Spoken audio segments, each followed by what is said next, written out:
recess, shabu at merienda nila.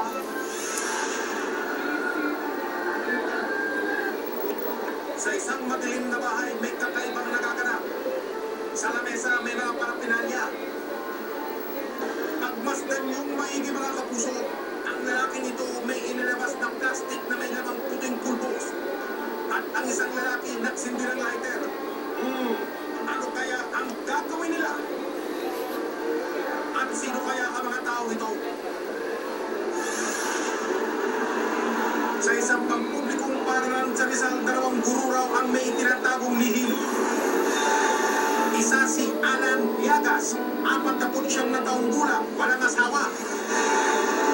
Halos 2 dekada na siya nagtuturo ng sining at physical education sa high school. Kaibigan niya si Rolando Peñaranda, 37 taong gulang, may asawa.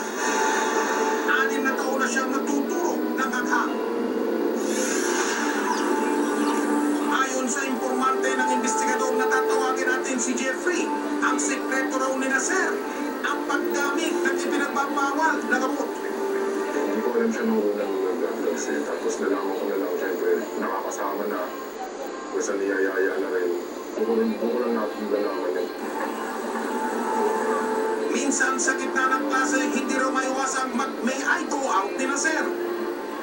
Ang gagawin niya, pari-review muna lahat ng halimbawa. Nasa kain kami ng music ko sa copy ng subject niya. Ang gagawin niya doon sa mga kapwa ko estudyante nun, pagbabasahin ng libro, tapos hindi siya magyaya, sa kanila siya babalik. Babalik siya yun, hindi ko mag-check na lang siya. May mga pagkakataong sa mismong paaralan daw ito nangyayari. Nangyari yun sa eskwelahan eh, yung nangyari sa Sierra. May pagkakataon pa raw, kadyaming pa ni Sir ang ilan niyang estudyante. Pero kami nakasama nun eh, na nakilala ko lang rin siya doon sa pinag-questuhan namin. Tapos doon ko lang rin nalaman na estudyante niya yun. Pero hindi lang pala ang pagdodroga ang ibinabato laban kay Sir Alan. Inireklamo rin siya ng panghihipo sa estudyante. Ito ang sumbong ng tatawagin natin si Ken. Hinawakan niyo po kung saan manover eh. Parte, isang na po. Hold na gaan po kami. Holding us po ganun. Napansin ng kuya ni Ken na palisa ang kanyang kapatid. Tahimik siya, tapos parang malalim yung iniisip niya, tapos tulala siya. Yung parang may problema siya na gusto niya sabihin pero hindi niya masabi. Parang natatakot siya. Kasama ang asset, tinugo namin sina Sir Alan at Rolando. Naabutan pa namin nagkaklase si Sir Alan. Pero nasa labas siya ng silid-aralan. Naabutan din namin doon si Sir Rolando. Makalipas ang 4 na oras, nalaman namin nagpabili na ang 2 guro ng item o shabu. Sabi naman ni Sir Llagas, tawagan mo, i-text mo na si kaya tinext si tapos ilang minuto dumating si alis.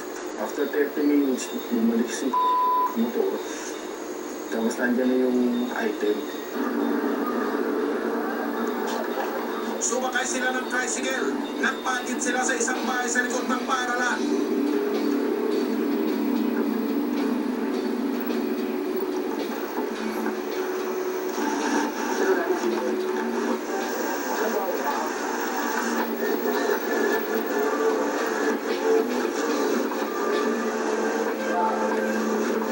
Sa loob ng bahay, isang lamesa at kama na may nakahigang matandang lalaki ang makikita.